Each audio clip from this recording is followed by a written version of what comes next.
பிரச்சனை எங்கேருந்துங்க ஸ்டார்ட் ஆகுது? யார்கிட்டேருந்து ஸ்டார்ட் ஆகுது? உங்ககிட்ட தான், உங்ககிட்ட இருந்து தான். ஏன்னா ஃபார் எக்ஸாம்பிள், உங்களுக்கு ஒருத்தவங்க ரெஸ்பாண்ட் பண்ணலன்னா மெசேஜில் அவங்கக்கிட்ட மெசேஜ் பண்ணுறத தயவு செஞ்சு ஸ்டாப் பண்ணுங்க. ஆனால் நம்ம அதை தான் கரெக்டாக பண்ண மாட்டோம் இல்லைங்களா? ஒரு கால் எடுக்கலைன்னா நம்ம விட மாட்டோம், திரும்ப திரும்ப அவங்க எடுக்கிற வரைக்கும் கால் பண்ணிக்கிட்டே இருப்போம். என்ன மாதிரி சைக்கோட்டிக் டைப்பில். ஆமாம் தானேங்க?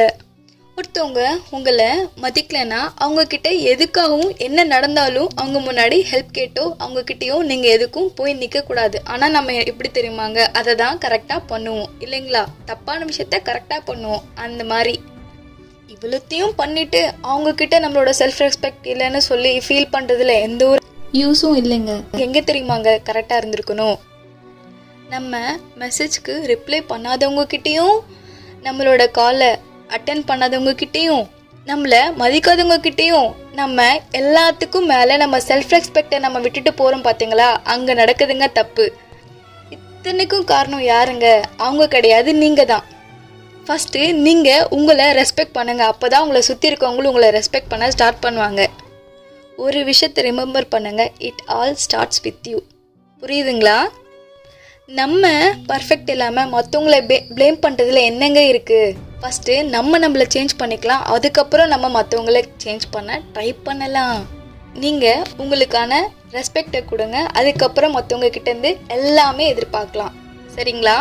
நீங்கள் உங்களை இம்பார்ட்டண்ட்டாக நினச்சாதான் மற்றவங்க உங்களை நினைப்பாங்க. நம்ம ஃபஸ்ட்டு நம்ம செல்ஃபை ரெஸ்பெக்ட் பண்ணாதான் மற்றவங்களும் நம்மளை ரெஸ்பெக்ட் பண்ணுவாங்க. எல்லாமே நம்மக்கிட்ட தான் இங்கே இருக்குது. எல்லாத்தையுமே நம்ம லூஸ் பண்ணிவிட்டு ஃபைனலி அவங்கக்கிட்ட போய் நின்னா என்ன கிடைக்கும்? இங்கே நீங்களே உங்களை மதிக்கலைன்னா, நீங்களே செல்ஃப் ரெஸ்பெக்டை விட்டு கொடுத்தா மற்றவங்கக்கிட்ட எப்படிங்க நீங்கள் இதை எதிர்பார்க்க முடியும்? மைண்டில் ஒரு விஷயத்தை ஃபிக்ஸ் பண்ணுங்கள். இங்கே நமக்கு அப்புறம் தான் இங்கே எல்லாமே. நமக்கு நம்ம ப்ரியாரிட்டி கொடுக்கணும், நமக்கு நம்ம இம்பார்ட்டன்ஸ் கொடுக்கணும், நமக்கு நம்ம ரெஸ்பெக்ட் கொடுக்கணும். அப்படியெல்லாம் இருந்தால் மட்டும்தான் நம்ம மற்றவங்கக்கிட்ட இதெல்லாம் எதிர்பார்க்க முடியும் இல்லைங்களா?